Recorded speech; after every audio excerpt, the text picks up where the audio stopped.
Welcome to the Moon Manifesting Podcast with Kyra Howearth.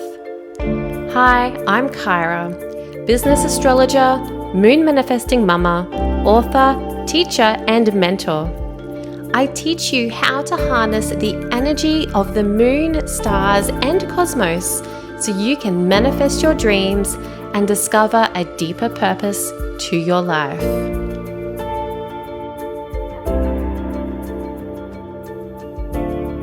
Hey there, welcome back to the Moon Manifesting Podcast. It's Kyra, and today I'm going to be sharing with you what I have learned from making my tarot deck.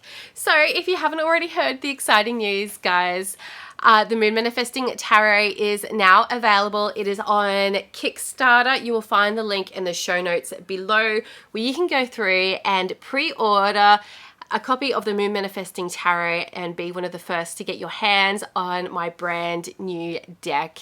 So yeah, it's just been such an exciting journey making this deck, and that's what I'm going to be sharing with you today. I'm going to be sharing the journey behind making this tarot deck and lessons I've learned along the way. So if you have been thinking about making your own tarot deck, if it's something that's, maybe been niggling in the back of your head, it's been something that's brewing for a while, I hope that this episode not only gives you the motivation to do it, but also helps you when the time comes to have a smoother journey with creating your own tarot deck. Whew, alrighty, so the Moon Manifesting Tarot. So I have in my hands here, once I grab all the cards, so I made my own tarot deck. As a Gemini, to be honest, I'm a Gemini sun. I have always found it really difficult to stay focused on one thing and to bring together like a really big project, because and Geminis listening to the show will most likely relate, but we get bored easily. We get so bored easily. If you've listened to me chat in the past, you'll know that I haven't been an astrologer or tarot reader forever. Before I started this spiritual business that I now run, I was doing all sorts of different random stuff. I was a vegan food blogger for a few years until I got bored, and I made modern cloth nappies and sold them at markets until I got bored. So yeah, I am just giving myself a pat on the back for actually having the perseverance to make a whole tarot deck.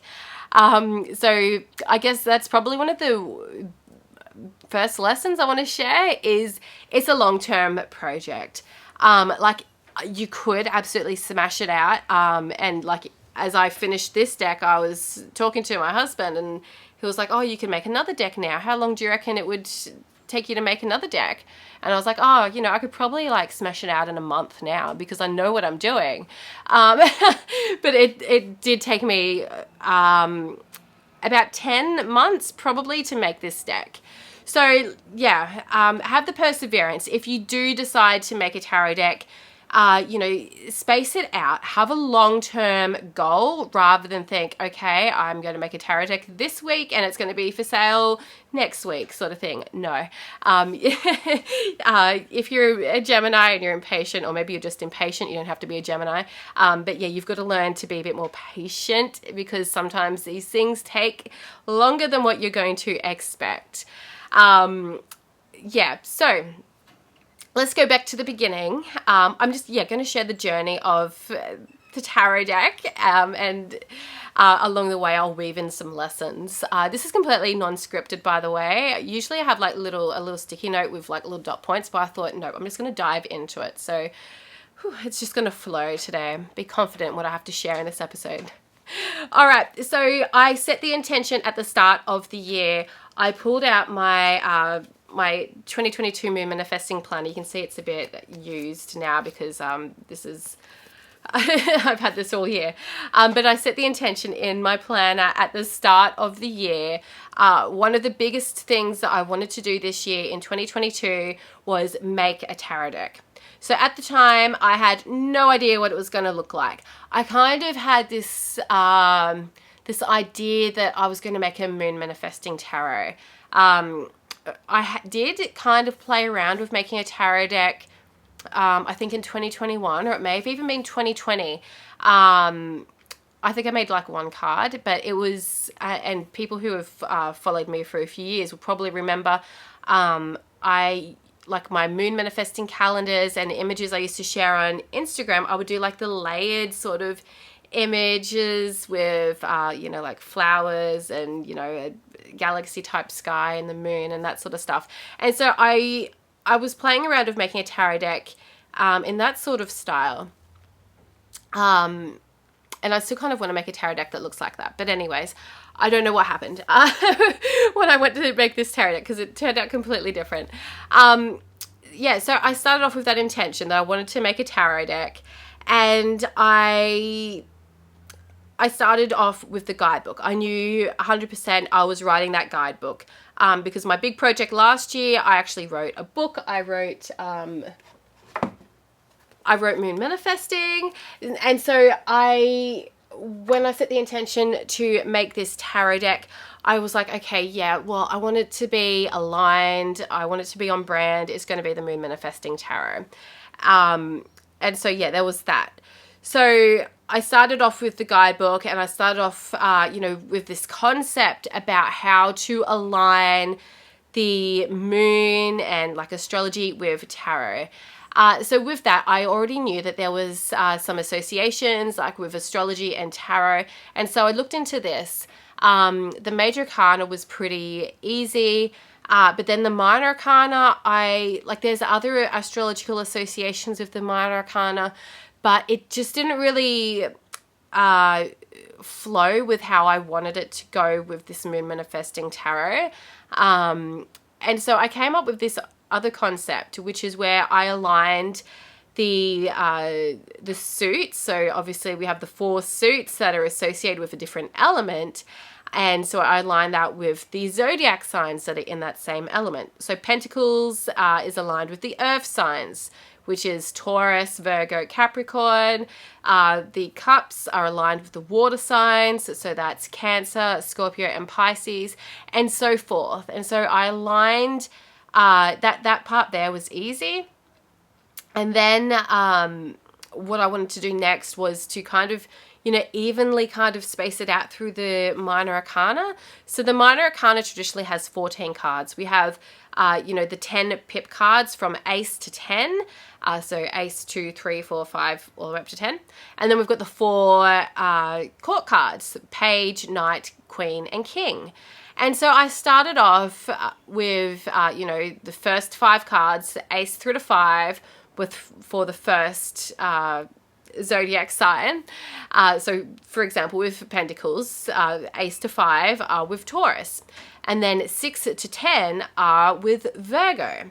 And then I just had those last 4 court cards as the last sign for that element. So for Pentacles, it's Capricorn. But then it was missing that last card. And so my beautiful friend, Sasha, thank you, Sasha, she had this idea to throw in an extra court card, the crone card. And so I ended up expanding the deck to become an 82 card deck.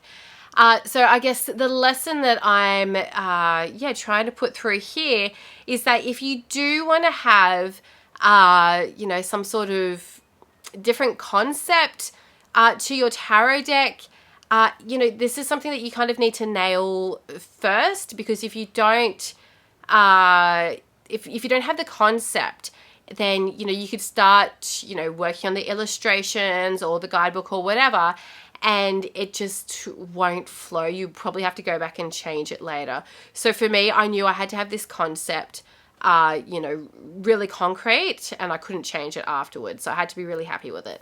And yeah, I'm just really glad that I did get that concept down right at the start.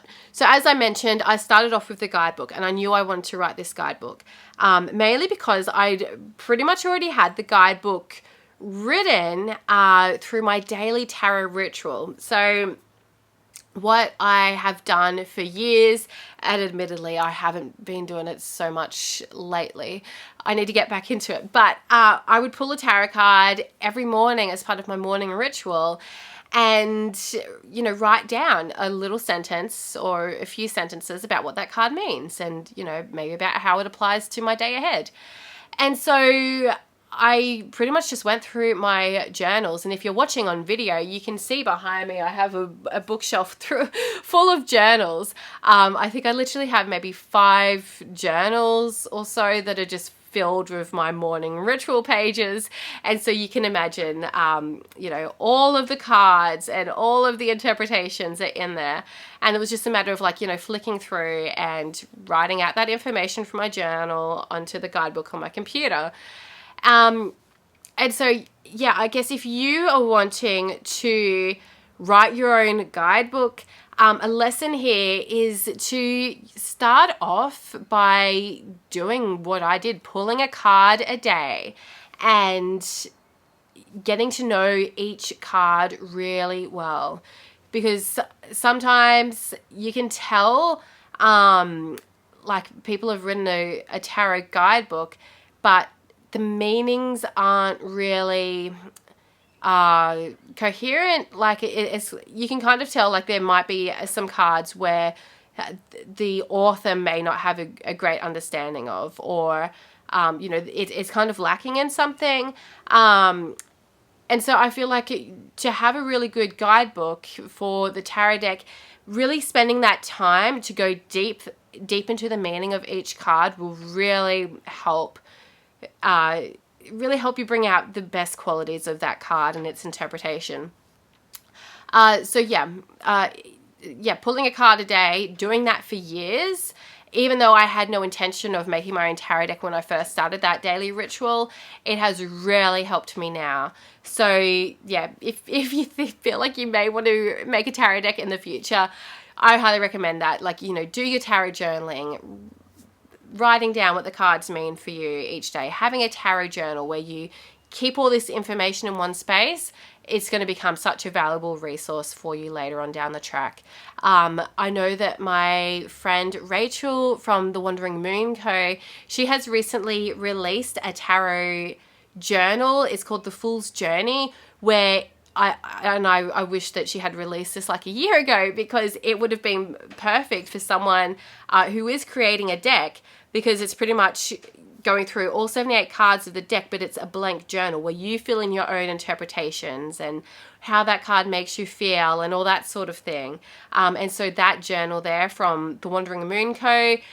Would be an absolutely amazing resource for you to compile your own interpretations, your own original work.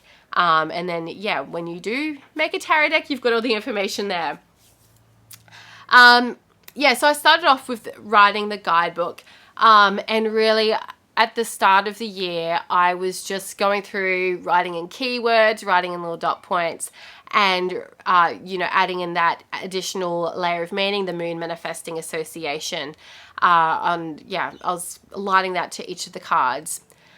And then the next part that I went through was, I actually had an email from an illustrator just completely out of the blue, wanting to know if I wanted any illustration work done. And she specifically said in her email, she does tarot deck illustrations as well as the other sorts of illustrations. And I was like, this is incredibly aligned. I'm literally starting to make a tarot deck right now. I would love to know, what are your prices? How much do you charge for illustrating a tarot deck? And anyway, so I had a chat to her, and I also had another chat to another beautiful illustrator who was so aligned.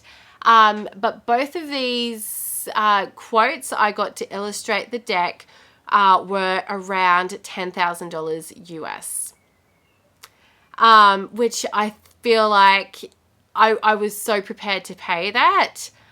Because once you break it down, like, you know, there's 78 cards in the deck, you know, around $100 US per card, a little bit more for one of the quotes. But I felt like, that's not really a lot of money, per card. When you think about, like, each card is really like a work of art in itself. But for me, I did the maths, I calculated out the costs, and this is another lesson that I'm teaching you here in this podcast episode about making your own tarot deck, is, calculate all the costs. So for me, I added in the cost of the illustrations. I added in the cost of printing. I added in costs of like shipping. I looked into how much Kickstarter fees would be and the payment processing fees. I have this all written down in one of my journals somewhere. I wish I had it so I could actually share that with you right now, but I can't think which journal it would be in, so that's okay. But yeah, I literally worked out all the costs that I would need to get this deck, made. And at the end of the day, I was like, you know what, I'm going to have to sell hundreds of decks before I even make a profit on my own time of making a tarot deck. And so I was like, no, I'm not going to get someone else to illustrate this. If I'm going to be making a tarot deck, I'm going to illustrate it myself. And, when I said this to my husband, he was like, why don't you just illustrate it yourself? You can draw, you can paint, you can do all this stuff. And I was like, oh, but I'm not very good. But then I kind of got over that, and I was like, you know what? I can do this, and it's going to be my deck. And so I want to do this. I want to be involved in the illustration. I want it to be in my unique style. And so it was just really kind of perfect. And Jupiter has been moving through my 5th house this year, in astrology, and your 5th house is all to do with like creativity.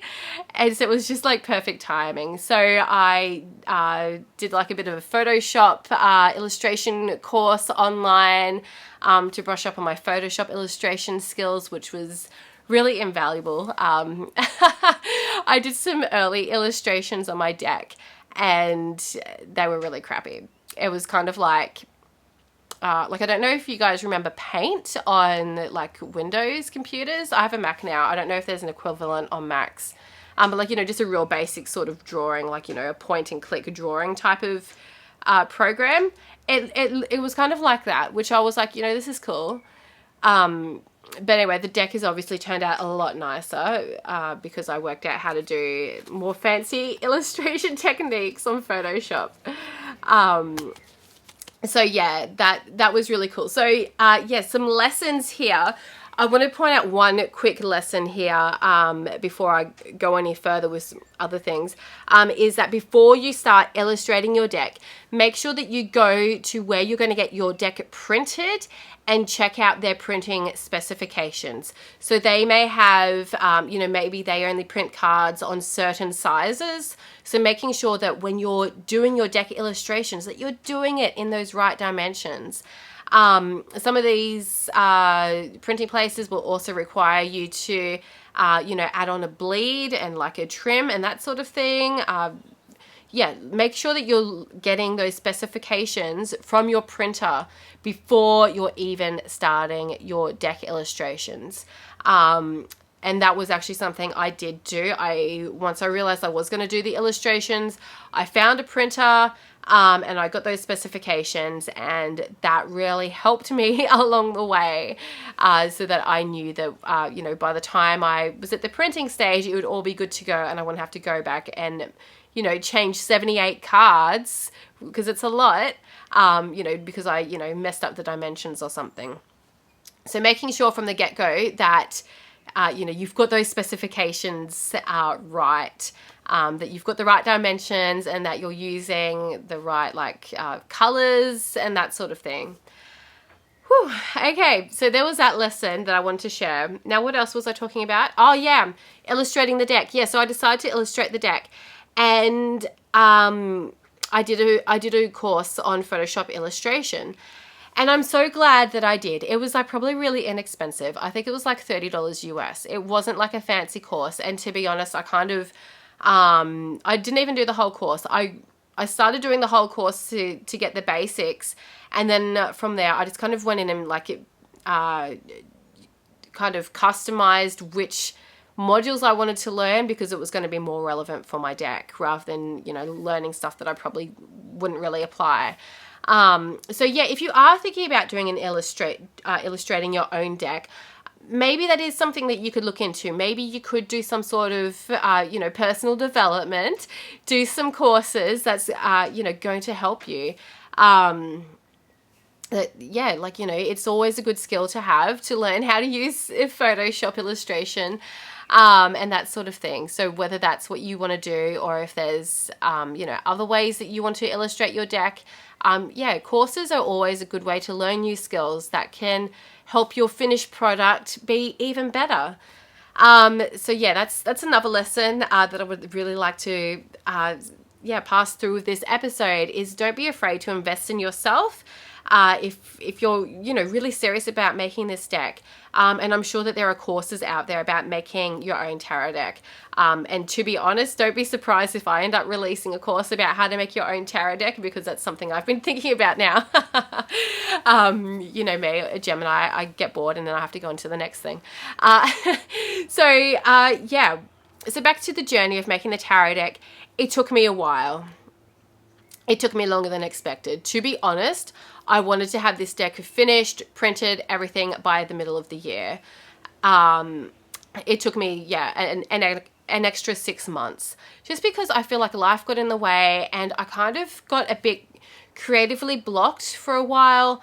And it was kind of like, and I don't know if this is just like, you know, a Gemini thing or something, but I get bored easily. And so I'd kind of like had this deck, you know, a quarter of the way illustrated and I was like, yeah, this is going good. And then I was just, yeah, busy doing other stuff. I wasn't making it a priority until I kind of, you know, the year was progressing a bit more and I was like, oh, you know, I still haven't finished this deck. I better actually knuckle down and do it. And so I really made it a priority for myself to finish the deck. And I, yeah, pretty much, you know, sat down at my computer for, you know, days on end. And that was the sole thing I was doing. I was just working on my deck. I was illustrating. I was writing the guidebook. Yeah, so if this is something that you're serious about, if you do want to make a tarot deck, you know, making it a priority, setting aside time so that you can sit down and work on your deck, whether that's the illustrations or the guidebook or whatever it is, like making it a priority. I kind of felt like, oh, you know, this is just something fun I can do in my spare time.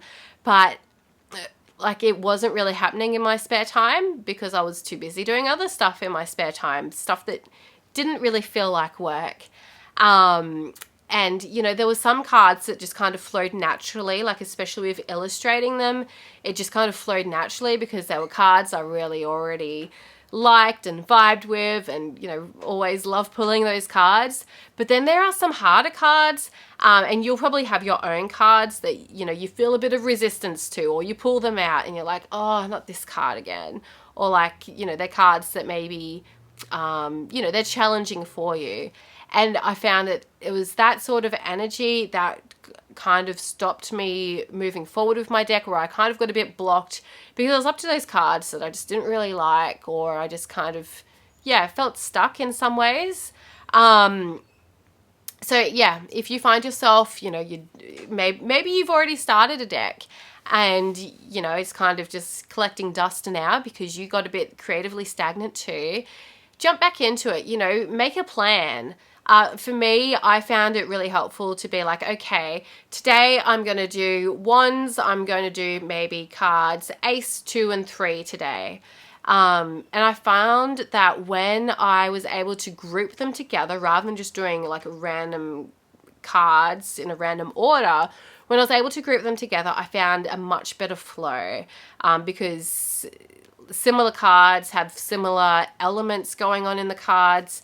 Like, for example, like sitting down to do one whole suit at a time was really helpful for productivity, because, you know, I could pretty much copy a sword from one card and put it on the next card. Or like, you know, different, like with the Moon Manifesting Tarot, I have like, you know, certain zodiac signs for certain cards. So doing all those cards together was really helpful. And that sort of thing. So yeah, grouping similar cards together as you're going through that creative process can really help you do like, you know, 4 cards at a time rather than just like kind of doing one card and then doing the next card. I found it really helpful to yeah, have a few cards open in my browser at once and yeah, you know, work. I would do like one card at a time, don't get me wrong, but having those other cards open and having those workspaces open allowed me to, you know, kind of check, oh yeah, you know, like all these page cards have a similar thing, or all these aces have a similar thing happening, or all these wands have have the wands in them, whatever it might be. Alrighty, so let me think. What else can I share with you about the journey of making this tarot deck? So yeah, once I had finally finished everything, I finished the cards and I pretty much had the guidebook done. As I mentioned, that was like the first thing I had started. And in reality, I had kind of started that years ago without knowing, as I was doing my daily tarot ritual and writing out my interpretations and that sort of thing.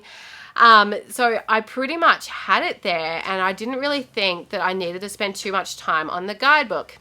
Da-da, I was wrong.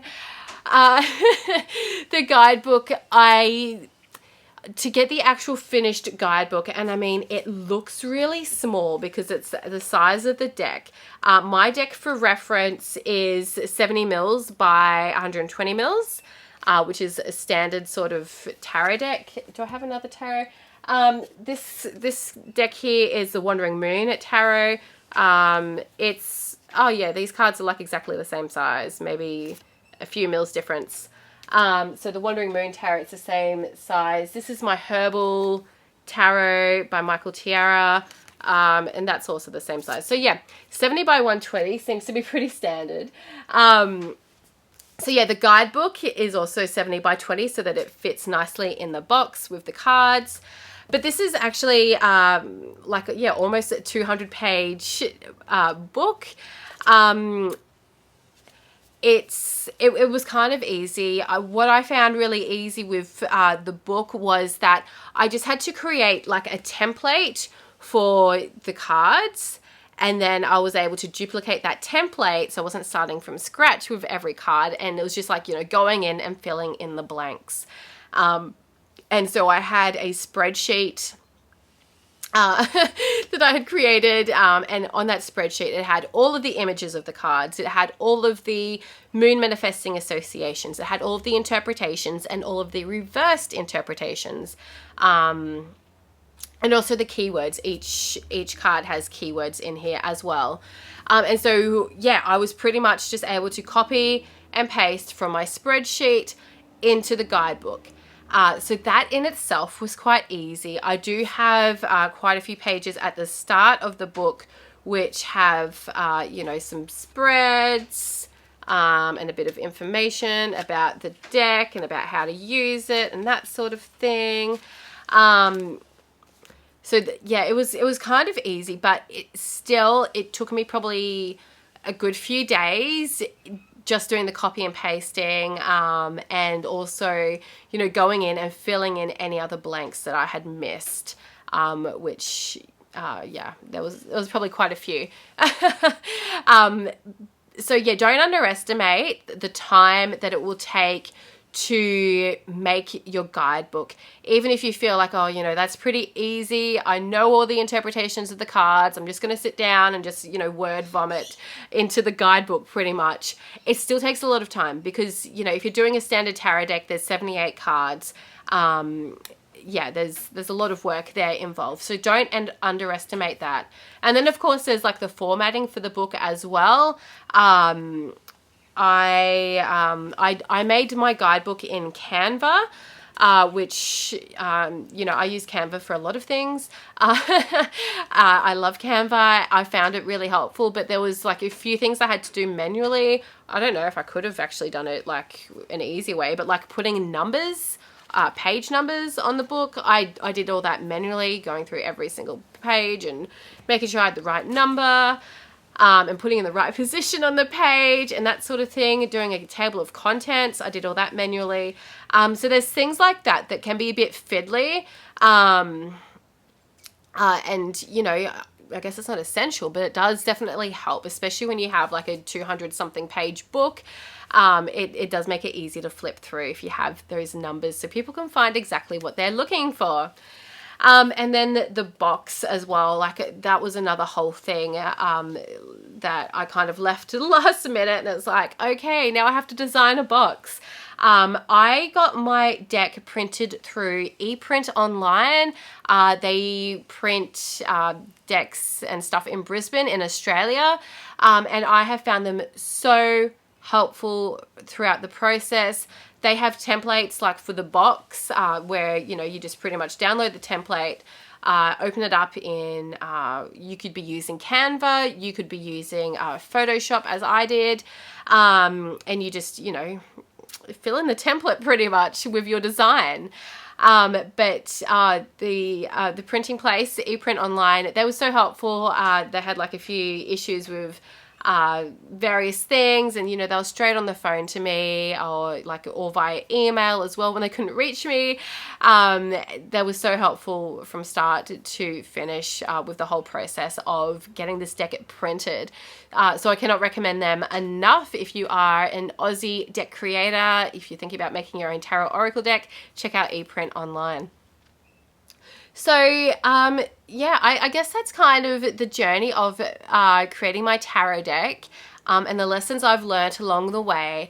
I guess the other thing that I wanted to share was once you've created your tarot deck, then what do you do? How do you sell it? So the next step that I have is I've started a Kickstarter, which is now still currently open, so that you can jump in the show notes and go pre-order a copy. You can check out how I've set up my Kickstarter.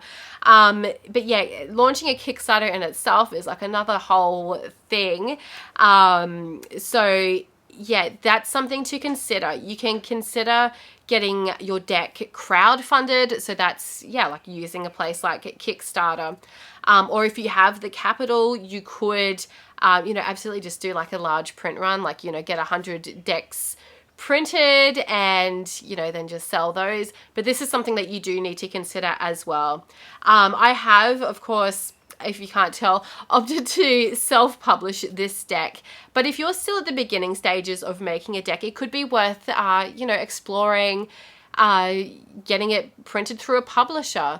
There are, you know, a number of publishing companies, and they will assist you through the whole process, right from you know, the beginning through to the end. So that could be an option to explore as well if you're interested. But yeah, for me, I just knew that I wanted to self-publish this deck. I wanted to have complete control over the entire process. And of course I wanted to, you know, keep as much of my profits for me. So yeah, that is probably why I have chosen this path for my deck. But it doesn't mean that you are limited to self-publishing. Yeah, just want to put that option out there that you can opt to use a publisher. So I think that's all that I wanted to share with you today about, publishing a deck. I hope that this episode was really inspiring for launching your own tarot deck, from creating it, from, planting that seed of intention through to, actually holding the physical deck in your hands. Like, wow, such a journey. And I really do appreciate everyone who has gone through that journey and made their own tarot deck, because I kind of feel like a lot of people start off at the start because you're passionate about tarot, you love tarot, and you think this is going to be so easy. I'm going to make my own deck and it's going to be so easy, but it can be a marathon, really, like a long marathon that you have to just keep running, and you just have to keep going at it. So yeah, I hope that this has inspired you. I hope that the lessons I have shared help you with your tarot deck. And if you are making your own tarot deck, or if this episode does inspire you, please do let me know. Please do share with me. You can reach me on Instagram at kyrahowearth.official. You can email me, or you can click through to the show notes at the bottom of this episode and jump over to the accompanying blog post where you can comment and share your insights. I would love to chat with you on my blog. Oops, I'm knocking over the camera. Catch you all on the next episode. Thanks so much for tuning into the Moon Manifesting podcast today. Don't forget to like, subscribe, review, follow, or whatever else that you can tap on your listening device. Alrighty, I will catch you all next time. Bye. Thank you for listening to the Moon Manifesting podcast. If you're wanting more moon magic, check out my book, Moon Manifesting. Download your free Moon Manifesting calendar or connect with me on social media. You can do all of that at kyrahowearth.com.au. Stay magical, stay manifesting, and stay tuned. I'll speak with you in the next episode.